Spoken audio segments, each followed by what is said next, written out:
मुलींपेक्षा ना मुलांची मैत्री एक नंबर असते असं मला वाटते. सांगते असं का वाटते मला ते तुम्हाला सांगते. सकाळी म्हणजे माझ्या कामावरून ना मी जरासं निवांत बसले होते, त्याच्यामध्ये मला ना माझ्या मैत्रिणीचा एक स्टेटस दिसला, स्टोरी म्हणजे तिचं व्हिडिओ होता तो. ती माझी मैत्रीण 11-12वीला 2 वर्ष माझ्यासोबत होती आणि ते आपण म्हणतो का नाही क्लोज फ्रेंड, हा तशीच त्याच टाईप होती ती. म्हणजे आम्ही प्रत्येक गोष्ट एकमेकींना शेअर करत होतो, असं सोबत येणं जाणं, राहणं, बसणं, उठणं सगळं. आणि लग्न झाल्याच्या नंतर पण ना 1 वर्ष आम्ही कॉन्टॅक्ट मध्ये होतो, पण त्यानंतर काही बोलणं झालं नाही. फक्त असं स्टेटस बघणं, स्टोरी बघणं हेच चालू होतं आमचं. पण अचानक आज तिचा नंबर दिसला मला आणि मी म्हणलं चला एक कॉल करून घेऊ. मी कॉल केला आणि पहिल्यांदा तिने माझा फोन उचलल्यावर मी तिला म्हणलं ओळखलंस का? ती म्हणली हा ओळखलं ना असं बोलली आणि थांब तुला 5 मिनिटांनं कॉल करते असं म्हणून ना तिनं फोन ठेवला. त्यानंतर ना तिच्या फोनची मी दिवसभर वाट बघितली, पण तिचा काही फोन आला नाही मला रात्रीपर्यंत.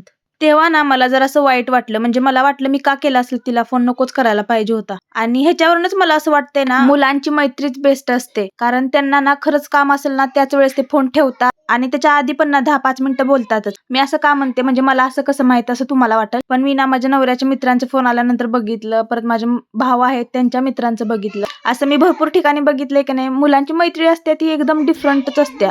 तसं मुलींचं स्त्रियांचं तसं नाही, त्यांना जोपर्यंत क्लोज असतात, जवळ असतात तोपर्यंत त्यांचं प्रेम मैत्री तेवढं. त्यानंतर ना त्यांना टाइम असून पण त्या म्हणजे बोलत नाहीत, असं मी बघितलंय, अनुभवलंय पण. आणि खरंच मुलांच्या फ्रेंडशिपला ना मानलं पाहिजे. तुम्हाला काय वाटतंय ना हे मला कॉमेंट मध्ये नक्की सांगा. आणि असो, त्याच विषयावर आपण विचार करत बसणार नव्हतो, त्याच्यामुळे मग मी मस्त साडी नेसली, कारण तो एकच विषय नव्हता माझ्यापाशी धरून बसायला. कामं काय ती करणार नव्हती, येऊन मलाच करायला लागणार होती.